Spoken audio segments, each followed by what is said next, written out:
అందరికీ నమస్కారం. సరే, ఇప్పుడు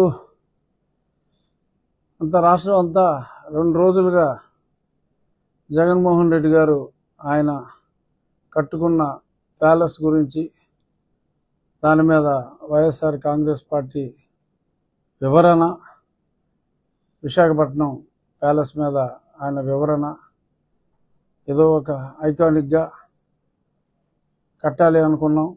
ఆ తర్వాత మరి కొంతమంది అధికారులు మరి విశాఖ రాజధానిగా అనుకున్నప్పుడు మరి అధికారులు ఈయన ఇక్కడ ఇల్లు వచ్చిన ఆఫీసు ఉంటే చాలా బాగుంటుందని సూచించారట. ఆ సూచన మేరకు స్వల్ప మార్పులు చేసి ఆయన నివాసానికి అనుగుణంగా స్వల్ప మార్పులు చేసి ఏదో సింపుల్గా కేవలం ఒక 500 కోట్లు ఖర్చు పెడితే, అంటే అతని ఉద్దేశంలో అతను తినేసింది 1000 కోట్లు 1,00,000 కోట్లు ఉంది కాబట్టి అవన్నీ మర్చిపోయి 500 కోట్ల కోసం ఎదగోవడం ఏంట్రా అన్నట్టుగా మరి ఆయన ఫీల్ అయ్యారా అన్నది నాకు అర్థం కాల. అంటే ప్రజలకి ఇంకా ఇంగిత జ్ఞానం లేదు అని జగన్మోహన్ రెడ్డి గారు ఎందుకని భావిస్తున్నారు అనేది నాకైతే అర్థం కావట్లేదు. ఈయన 5 నెలల క్రితం 7 నెలల క్రితం వాళ్ళ అధికారులు ఐడెంటిఫై చేశారని చెప్పడం జరిగింది. 3 సంవత్సరాల క్రితం ఆ కొండ మీద ఆ రిషికొండ కోట కట్టడం ప్రారంభించారు. అది అందరికీ తెలుసు. నేను సుమారు 2 సంవత్సరాల క్రితం ఒక బ్లాకు జగన్మోహన్ రెడ్డి ఇంటి బ్లాకు, ఆ పక్కన సెక్రటరీస్కి ఒక బ్లాకు, సెక్రటరీస్ వీళ్ళందరూ కనీసం ఒక 10-15 మంది సెక్రటరీలు ఓవర్ నైట్ స్టేక్ కానీ కపుల్ ఆఫ్ డేస్ స్టేక్ కానీ ఇంకొక బ్లాక్ అని చెప్పి ఇప్పుడు 2 ఏళ్ల క్రితమే నేను చెప్పా. అది రికార్డు ఉంటుంది. 2 ఏళ్ల క్రితమే నేను ఏ బ్లాక్ దేనికోసం కట్టాడు, ఈ విజయనగరం బ్లాకు, గజపతి నగరం బ్లాకు, కళింగ బ్లాక్, ఇవన్నీ తొక్కలో కవర్లు.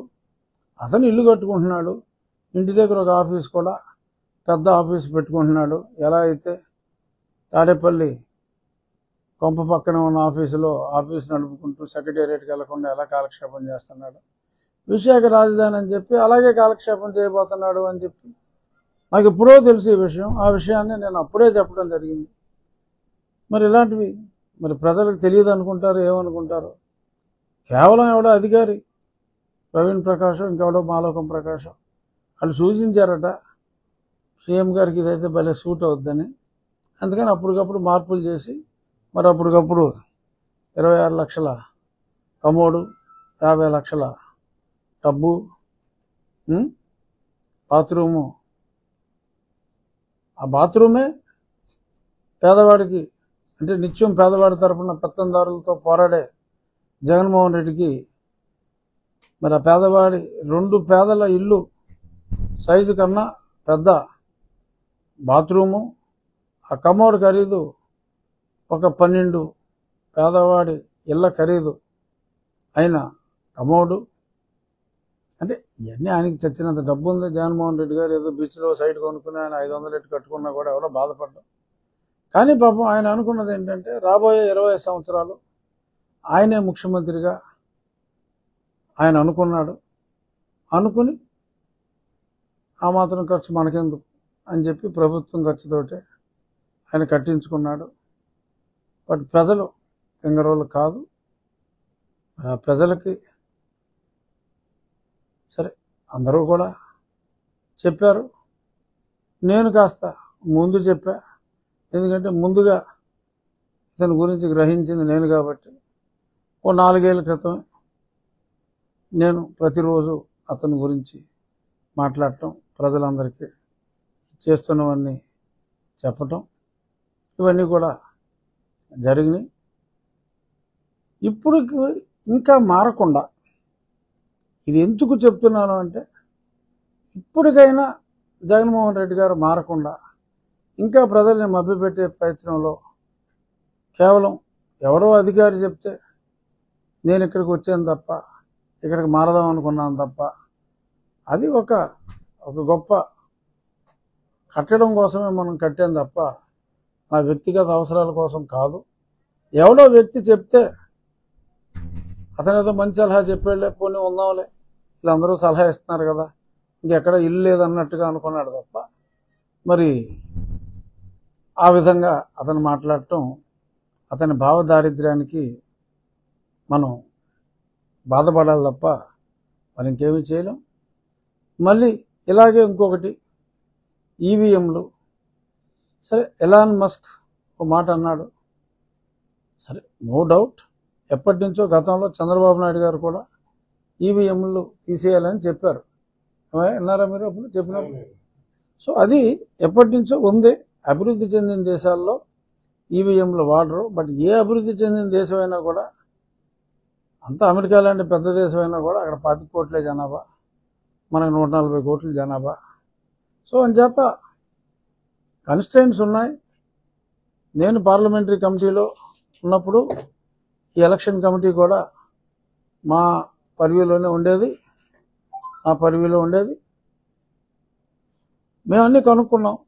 మనం వాడే సిస్టంలో 1-2 మిషన్లు అంటే ఏమో, any electronic machine is susceptible అని గతంలో మా పార్టీ అధ్యక్షులు అన్నారు, చాలామంది అన్నారు. బట్ ఇన్ని లక్షల సంఖ్యలో ఉన్న ఈవీఎంని మేనేజ్ చేయటం అనేది అది జరగని పని. మరి ఈయన తన ఓటమిని ఇంకా అంగీకరించలేక, ప్రజలు తనని దారుణంగా తిరస్కరించారు అని పాపం నమ్మలేక ఆయన ఓపెన్ చేయమ్మ కట్టాను. ప్రజలు తిరస్కరించారు అనే పచ్చి నిజాన్ని జీర్ణించుకోలేక ఈ రకంగా మరొక భావదారిద్ర్యానికి ఆయన పాల్పడటం దురదృష్టం. ఓటమిని అంగీకరించడంలో గౌరవం ఉంది. You should have accepted, yes తెలుసో తెలియకో తప్పులు చేశా, మన్నించండి అని ఒక మాట అనుంటే మేబీ కొంత స్టేచర్ పెరుగుండేదేమో. అసలే పడిపోయిన స్టేచర్ని మరింత పాతాల పంచుల్లోకి తొక్కుకుంటున్న జగన్మోహన్ రెడ్డి అవస్థను చూసి జాలిపడాలా, మరి ఇంకేంటో నాకైతే అర్థం కావట్లేదు. ఇది కేవలం ఆల్రెడీ పడిపోయిన వ్యక్తిని నేను మరింత పడదోసే దిశగా కావాలని నేను మాట్లాడతలేదు. అది సభ్యత కాదు, సంస్కారం కాదు. ఇకనైనా మారాలి, ప్రజలు తెలివైన వాళ్ళని చెప్పి జగన్మోహన్ రెడ్డి గారు అంగీకరించాలి. ఇంకా ప్రజల్ని పనికిరాని వాళ్ళుగా, మూర్ఖులుగా భావించవద్దు అని చెప్పి వైఎస్ఆర్ కాంగ్రెస్ పార్టీ, సరే 11 సీట్లున్నా, ప్రతిపక్ష హోదా లేకపోయినా అదొకటే ప్రతిపక్షం. సో కాబట్టి ప్రతిపక్ష హోదా లేని ప్రతిపక్షానికి నా సూచన ఏంటంటే, be dignified in your statements. ఏం మాట్లాడినా కన్స్ట్రక్టివ్గా ఉండేలాగా మాట్లాడండి తప్ప ప్రజల్ని డిగ్రేడ్ చేసేలాగా మాట్లాడొద్దు.